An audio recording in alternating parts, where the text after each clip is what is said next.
Olá, meus queridos irmãos. É um prazer estar com vocês novamente. Você, nosso amigo, você que tem nos acompanhado nas redes sociais. Nós estamos aqui mais uma vez para trazer a continuidade desta série de mensagens sobre a nossa crença religiosa e nós vamos falar sobre por que creio na Bíblia, parte 2, as pedras clamam. E para isso eu gostaria que você abrisse a sua Bíblia no texto do Evangelho de Lucas, no capítulo 19. Evangelho de Lucas, capítulo 19. Nós vamos ler a partir do verso de número 28. A entrada triunfal. Depois de dizer isso, Jesus foi adiante, subindo para Jerusalém. Ao aproximar-se de Betfagé e de Betânia, no monte chamado das Oliveiras, enviou 2 dos seus discípulos, dizendo-lhes: Vão ao povoado que está adiante, e ao entrarem, encontrarão um jumentinho amarrado, no qual ninguém jamais montou. Desamarrem-no e tragam-no aqui. Se alguém lhes perguntar por que o estão desamarrando, digam-lhe: o Senhor precisa dele. Os que tinham sido enviados foram e encontraram o animal exatamente como ele lhes tinha dito. Quando estavam desamarrando o jumentinho, os seus donos lhes perguntaram: Por que vocês estão desamarrando o jumentinho? Eles responderam: O Senhor precisa dele. Levaram-no a Jesus, lançaram seus mantos sobre o jumentinho e fizeram que Jesus montasse nele. Enquanto ele prosseguiu, o povo estendia os mantos pelo caminho. Quando ele já estava perto da descida do Monte das Oliveiras, toda a multidão dos discípulos começou a louvar a Deus alegremente e em alta voz por todos os milagres que tinham visto. Exclamavam: Bendito é o Rei que vem em nome do Senhor. Paz no céu e a glória nas alturas. Alguns dos fariseus que estavam no meio da multidão disseram a Jesus: Mestre, repreende os teus discípulos. Eu lhes digo, respondeu ele, se eles se calarem, as pedras clamarão. Hoje nós vamos estar falando exatamente sobre isso. As pedras clamam. E nós vamos pegar exatamente esse texto de Lucas, capítulo 19, verso 40, onde Jesus disse aos fariseus: Eu lhes digo, respondeu ele, se eles se calarem, as pedras clamarão. Continuaremos então, meus irmãos, explanando sobre por que creio na Bíblia, dando continuidade a uma mensagem que nós já falamos alguns dias atrás. Para isso, nós vamos começar trazendo então à memória um movimento desenvolvido na Alemanha, que teve seu auge em meados do século XIX e que veio a ser conhecido como Escola da Autocrítica. Neste movimento, eruditos estudavam os textos bíblicos com a finalidade de contestá-los. Paralelo ao crescimento da escola da crítica, crescia também a arqueologia. Diante disso, surgiram muitos questionamentos se os achados arqueológicos confirmariam as suposições da escola de autocrítica ou a historicidade da Bíblia. Para que os irmãos tenham bem claro essa dualidade de informações acerca do posicionamento da arqueologia, nós vamos propor 2 situações citadas em revistas de grande veiculação ou de grande circulação no Brasil, que se contrapõem sobre os achados arqueológicos acerca da Bíblia. A primeira, revista super interessante, número 178, de julho de 2002, traz a seguinte mensagem no artigo. O que os cientistas estão provando é que o livro mais importante da história é, em sua maior parte, uma coleção de mitos, lendas e propaganda religiosa. É isso que a revista Super Interessante de julho de 2002 disse a respeito da Bíblia. Agora nós vamos ver que uma outra revista, um ano depois, escreveu acerca do mesmo assunto, tratando dos mesmos artigos, dos mesmos achados arqueológicos. O que essa outra revista disse? Revista Terra, número 133, de maio de 2003. Ela disse o seguinte: 200 anos de pesquisas arqueológicas, no entanto, estão atestando a veracidade de inúmeros episódios e personagens das escrituras sagradas, e comprovando a base histórica do livro mais lido de todos os tempos. Com tanta contestação relacionada à Bíblia, você pode se perguntar então, por que as Escrituras contêm detalhes que nos parecem não ter tanta importância assim, diante do assunto central que ela trata, que a gente sabe que é a salvação em Jesus Cristo? A exemplo disso é o caso do capítulo 33 do livro de Números, que apresenta uma lista de 42 lugares diferentes que foram usados no Êxodo. Aí você se pergunta, por que eu quero saber disso? O que isso é importante para mim? Não podia retirar isso da Bíblia e a gente então manter só aquilo que é importante? Aquilo que tem realmente conexão com Cristo Jesus e a sua vinda, com o Messias? E tantos outros lugares da Bíblia. Nós temos vários outros textos que têm as genealogias, as listas de famílias, fulano que é filho de ciclano, que é filho de beltrano. Essas inumerosas listas de reis, de cidades, de localidades, de pessoas, que muitas vezes nos perguntamos, por que não retirar isso de lá, da Bíblia, deixando somente o que é importante? D. James Kennedy, no seu livro Porque Creio, ele responde a essa situação com a seguinte afirmação: o fato é que, ao tentar ser editor da Bíblia, você vai retirar órgãos vitais sem o saber.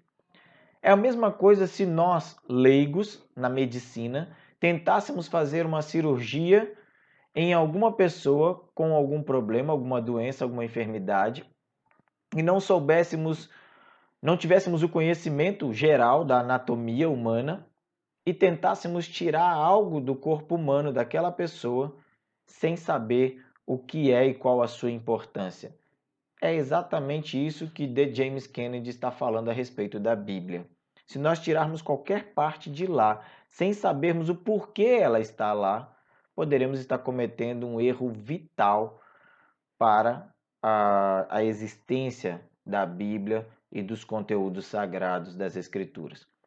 Como acontece em um julgamento em que os advogados também fazem diversas perguntas às testemunhas, algumas até parecem não ter sentido quando ele faz as perguntas. Tudo com o objetivo de descobrir se a informação procede ou não. Segundo os historiadores, assim também é em relação aos fatos históricos. Quando se tem muitos detalhes, isso ajuda a se obter informações sobre a veracidade ou não dos fatos. Portanto, a primeira verdade que encontramos no texto proferido por Jesus é: se eles se calarem. O texto em questão narra a entrada triunfal de Jesus em Jerusalém. E o questionamento dos fariseus se deu pelo que foi declarado nos versos 37 a 38, que diz assim: toda a multidão dos discípulos começou a louvar a Deus alegremente em alta voz por todos os milagres que tinham visto. Exclamaram: bendito é o Rei que vem em nome do Senhor. Paz no céu e glória nas alturas. É sabido que o texto em si não fala de apologética. Isso a gente sabe e tem isso bem claro. Entretanto, tomamos a liberdade de fazer uma comparação com o que tem acontecido na atualidade no que se refere aos achados da arqueologia e os relatos bíblicos. Quando no texto nós encontramos Jesus dizendo: respondeu ele, se eles se calarem. Muitos pregadores, ao trazerem essa afirmação de Jesus para os nossos dias, a aplica da seguinte forma: se nós pararmos de falar ou de pregar, anunciar, testemunhar, as pedras clamarão em nosso lugar. Essa também é uma interpretação equivocada do texto. Todavia, ao trazermos esta afirmação para o campo da ciência, história e filosofia, podemos utilizá-la de forma apologética, no intuito de apontar uma direção à fé racional. No ano de 1889, um erudito alemão chamado Julius Wellhausen submeteu o texto de Gênesis 14 ao ataque da crítica, aquela alta crítica alemã que nós havíamos comentado aqui no início, o texto fala de 4 reis da Mesopotâmia e Babilônia que atacaram 5 reis da Palestina. Os críticos afirmaram que neste período da história não existia qualquer intercâmbio da Babilônia com a Palestina, devido à distância geográfica existente entre elas. O erudito alemão apresentou um achado arqueológico gravado em pedras que comprovava que, sim, naquele tempo, alguns reis da região babilônica haviam se confrontado com alguns reis da Palestina. O exemplo acima, meus irmãos, amigos, você que está aí nos acompanhando, é só um de muitos da Bíblia, que são contestados em relação à sua veracidade. Entre eles encontramos as histórias da criação, do dilúvio, Abraão, Moisés, as pragas, a travessia do Mar Vermelho, os 10 mandamentos, as muralhas de Jericó, Davi, Salomão e tantas outras histórias. E até mesmo a própria figura de Jesus é contestada. Todas essas contestações podem ser contempladas em revistas científicas, como é o caso da Super Interessante e em documentários em vídeo nos canais como o do History Channel, por exemplo. Se você for no YouTube, você encontra muitos vídeos do canal History Channel e lá você vai encontrar ali muitos vídeos falando sobre esse contexto histórico de Jesus fora da Bíblia. E é muito interessante, recomendo você assistir alguns vídeos, são bem curtos. O que percebemos com tudo isso é só a confirmação do que o autor dos Hebreus declara ao escrever. Lá em Hebreus capítulo 1, versículos de 1 a 3, ele diz: Há muito tempo Deus falou muitas vezes e de várias maneiras aos nossos antepassados, por meio dos profetas.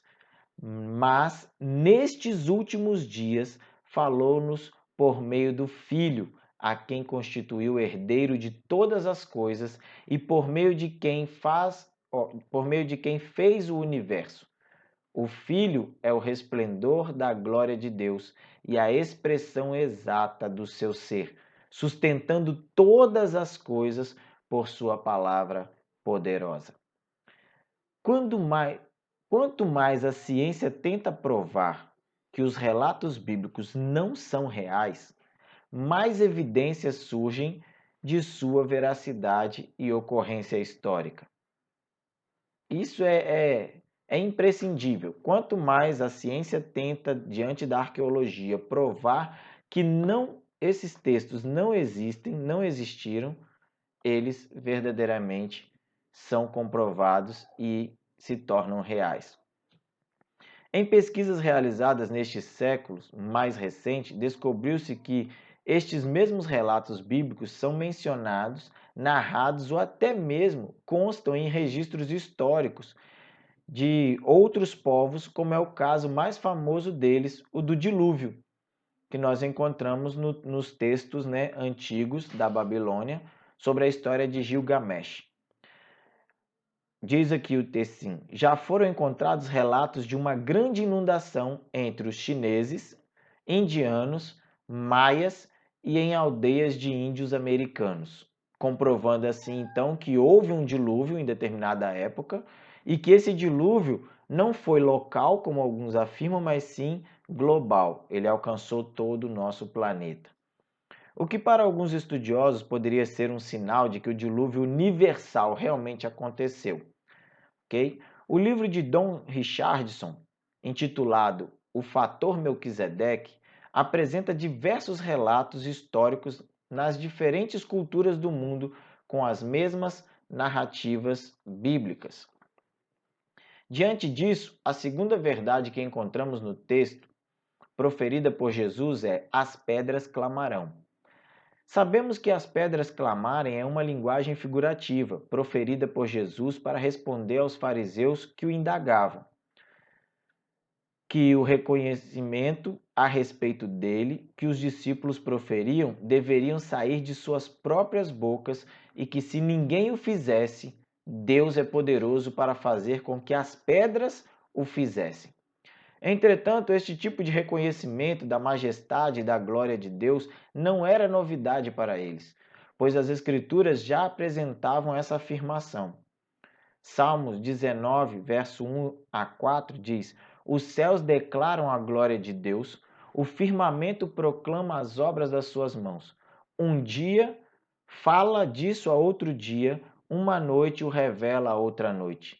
Sem discurso nem palavras, não se ouve a sua voz, mas a sua voz ressoa por toda a terra e as suas palavras até os confins do mundo. Então a própria palavra de Deus diz que os céus apresentam, eles declaram a glória de Deus e o firmamento proclama, fala, anuncia as obras das mãos de Deus.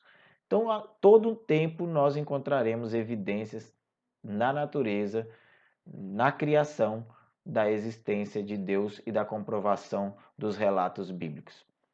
As pedras clamarão, então, no sentido que apresentamos hoje, seria a apresentação da arqueologia, como a representatividade de Deus respondendo à veracidade da Bíblia na história. O interessante desses achados arqueológicos é que muitos pesquisadores ficaram impressionados com o que descobriram acerca da Bíblia e seus relatos. Todavia, D. James Kennedy diz que esses fatos não só impressionaram esses arqueólogos, mas os convenceram e os converteram a Cristo. Um dos casos mais notáveis sobre este assunto foi Sir William Ramsay. Ele era ateu, filho de ateus, ele era rico e ostentava um título de doutor em filosofia obtido pela faculdade de Oxford. Ele se entregou inteiramente à arqueologia com o intuito de refutar a Bíblia. Esse era o objetivo dele. Partiu para a Terra Santa com a finalidade de desmoralizar o livro de Atos dos Apóstolos. Depois de 25 anos ou mais, ele estava incrivelmente impressionado com a exatidão de Lucas em seus escritos e finalmente ele declarou que o livro de Atos era exato até nos mais insignificantes detalhes. Em suas tentativas para provar que a Bíblia estava errada, ele desenterrou centenas de coisas que confirmaram a historicidade do livro de Atos. Finalmente, em um de seus livros, ele causou um choque no mundo da crítica ao declarar-se cristão. Relatos como estes são cada vez mais comuns e atualmente, como apresenta a reportagem da revista Terra. Na revista Terra, número 133 de maio de 2003, diz assim: Na corrida pelos achados, os cientistas se dividiram em duas vertentes. Uns pretendem usar as descobertas para comprovar a Bíblia e outros tentam negá-la. Essa dualidade vai existir sempre. Enquanto houverem pessoas céticas, enquanto houverem pessoas que não acreditam na palavra de Deus, que não acreditam nos relatos e nos fatos bíblicos, não acreditam em Deus e no que ele fez, haverão pessoas procurando provar e procurando negar a existência de Deus e dos relatos bíblicos. Concluindo então, meus irmãos, portanto, não é por falta de dados históricos que as pessoas não creem na Bíblia ou não creem em Cristo. Na verdade, é pela falta de disposição moral para entregar a vida a Jesus. Ou seja, as pessoas não querem se submeter à autoridade de Jesus sobre suas vidas. É o problema da moralidade que prende a maioria das pessoas e as impede de se submeter ao senhorio de Cristo em suas vidas. Reinaldo Siqueira faz a seguinte declaração: assim como não conseguimos provar a criação divina, a ciência também não prova a evolução das espécies. Entre as duas, fico com a minha fé. Diante deste pressuposto, o que posso afirmar é que creio em Jesus, o Salvador, que foi morto e ressuscitou e está vivo. Para a arqueologia, as pedras falam. Revista Terra, número 133 de maio de 2003. Então, respondendo, por que creio na Bíblia? As pedras clamam? A arqueologia hoje tem sido usada para provar e confirmar cada vez mais a existência da Bíblia e os relatos bíblicos como verídicos. Que Deus abençoe a sua vida e lhe traga paz.